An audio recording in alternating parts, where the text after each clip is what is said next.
para Espejo. Sancho. Envío a Recha. Autor do primeiro tanto. No, perdón, era Villa, número 10.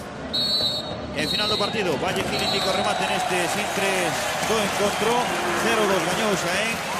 Repito, o que viñamos comentando ao longo do partido, de menos era o resultado. O importante a festa, a celebración dun ascenso.